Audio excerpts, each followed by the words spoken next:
Hello, Dr. G here from naturalfoodsdiet.org.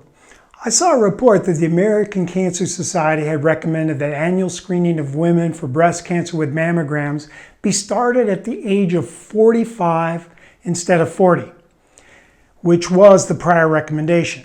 Now, while that's a bold move by a very conservative organization, but the United States Preventive Services Task Force a few years back recommended that women hold off on mammograms until the ripe old age of 50.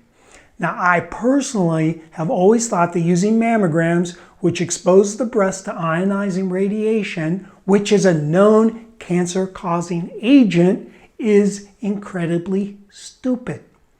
Now, the trouble with exposing the breast to radiation in younger women is they will get more cumulative radiation, and therefore they'll be more likely to reach the threshold for causing cancer.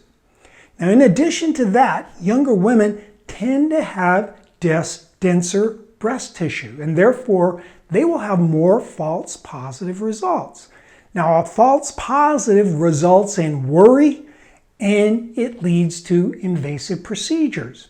In fact, a 2012 study estimated that 70,000 women a year are plagued by false positive tests. Now, on top of all that, some of the studies out there on mammograms suggest that the number of women saved by mammography from breast cancer death appears to be offset by the harm they cause with the false positive tests and also the possible cancer causation. But today I want to talk about how this slow change to doing fewer mammograms is a move in the right direction by the American Cancer Society and the United States Preventive Services Task Force. But it's been vehemently opposed by the pink ribbon organizations like Susan G. Komen. They attack the American Cancer Society and practically blame them for killing women directly. Now, I know going against the pink ribbon movement is risky. I mean, this has gone mainstream. Walgreens, Ford, the Dallas Cowboys, and Major League Baseball have all partnered up with Susan G. Komen, along with a lot of other organizations. Now, on their website, they brag about distributing $2.6 billion for research and other activities. The bulk of the money raised goes to education and screening. Now, education and screening is basically promoting mammograms, which, as I said, studies show that they may harm as many as they help. As an example, there was a study reported last year in the British Medical Journal. That's 2014. The study had a 25-year follow-up, and it studied women aged 40 to 59 with nearly 45,000 women in the study. They compared using mammograms versus the usual care. And the usual care was having a physical exam with your primary care provider and no mammograms. So what happened after 25 years of follow-up? Well, there was no difference in outcomes. In other words, mammograms were completely ineffective at saving lives from breast cancer compared to just seeing your doctor and getting a physical. So why does the American College of Obstetrics and Gynecology and Susan G. Komen want mammograms to start so early and be done so often? Now remember, the U.S. Preventive Services Task Force, after reviewing the literature, recommends mammograms only after the age of 50 and to be done every other year. Now this is opposed to the ACOG and Susan G. Komen recommending yearly mammograms or twice the harmful dose of radiation and starting 10 years sooner. Now, I can see why the obstetrician and gynecologist groups want more mammograms, because mammograms are the way to get women engaged with the medical system, and that gets them as customers. So it's the bread and butter for the gynecologist. Why does Susan G. Komen want more mammograms done? Well, breast cancer is their business, and they want to cure it. They don't want to prevent it, they want to cure it. And you can't cure what you haven't diagnosed. They'll give you statistics on how many lives are saved with heavy screening and early medical treatment. But there's a big hole in their argument. because it's been shown that many times breast cancer is treated, but it never would have killed the person. This means that a woman goes through damaging treatments just because of the screening. And when you enter these people into the data, because they tend to be healthy, because they never had cancer to begin with, they tend to survive and they boost the survival statistics, making it look much better. But what we don't see in these studies, and what I see every day in my practice, is the ravages of the poisonous treatment, including damages to all tissues in the body. There's chemo brain, depression, multiple health problems, and in my opinion, a shorter life. Now, another factor involved is General Electric, which is a major manufacturer of mammogram machines, is one of Komen's sponsors and funds some of their programs. Now, where does all the research money that they put out there from all these pink ribbon organizations that they collect, where does it go? Does it go to testing natural treatments without side effects? Hell no. Their website says, follow the American medicine standard of care. And if you don't know what that is, let me tell you, drugs, slicing, dicing, and radiation. Now, my guess is the study money goes to finding better chemotherapies, maybe more focused radiation on top of the radiation from the mammograms, and better, less invasive, less damaging ways to slice and dice.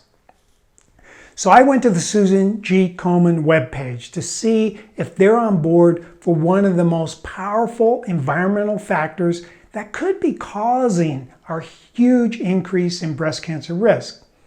Now, around the turn of the last century, from the 1800s to the 1900s, breast cancer was extremely rare. Now they're anticipating that it will strike 1 in 3 women. So this points to the cause or causes to be something in our environment. It's certainly not something in our genes if women didn't have it before. Our genes are the same. The Susan G. Komen website has a long list of factors that might contribute to breast cancer, and they include things like red meat. Oh yeah, it's a good one to jump on board with, like we didn't eat red meat in the 1800s.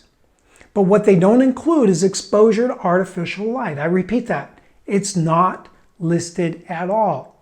Even when a meta-analysis comparing night shift workers with day workers showed a significant correlation between night work and increased breast cancer risk. And that was reported in the European Journal of Cancer way back in 2005. Now, animal studies using human breast cancer tissue showed that light exposure at night stimulates the growth of human breast cancer cells. And that was reported in the Journal of Cancer Research also way back in 2005. Now, we know from many studies that light exposure lowers melatonin levels, and low melatonin levels are not good for cancer risk, period. There was an editorial in Environmental Health Perspectives in December of 2010, and they looked at the epidemiologic studies. And their conclusion was light pollution and light at night raise the risk of breast cancer worldwide. I believe man-made light is one of the major contributors to the rise in breast cancer and why it's so dang common. So I have some suggestions for you, my viewers, and for Susan G. Komen organization. Instead of screening millions of women with a failed cancer-causing method,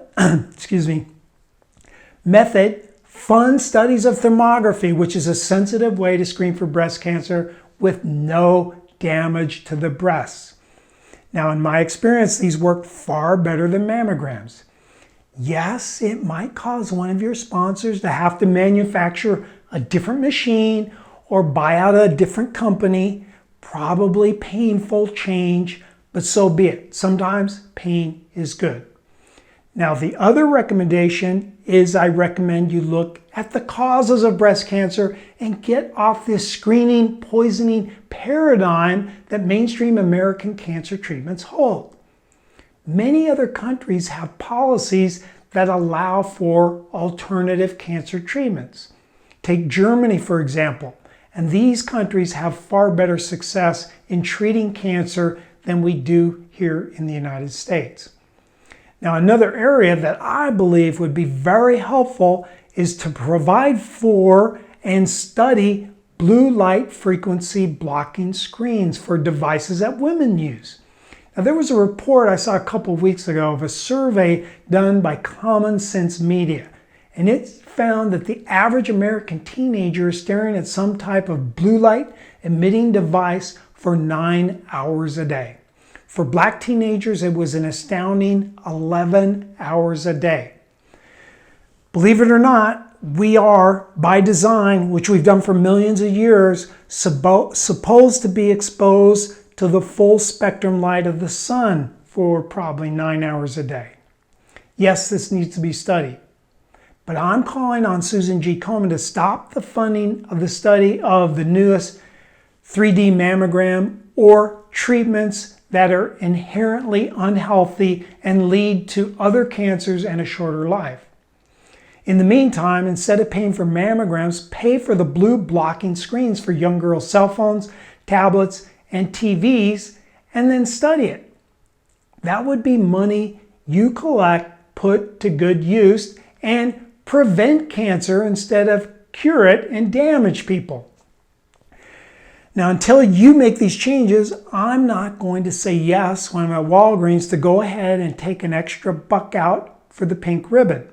And now here's a message for you young girls and maybe young guys out there is no, you don't have to buy these grandpa glasses that go over your regular glasses to block out the blue light. You know, that's what I'm using tonight because it's late at night. I don't want to zap my melatonin down. So I'm using some blue blockers, but you can get stylish ones, believe it or not. This is Dr. G. Thanks so much for watching.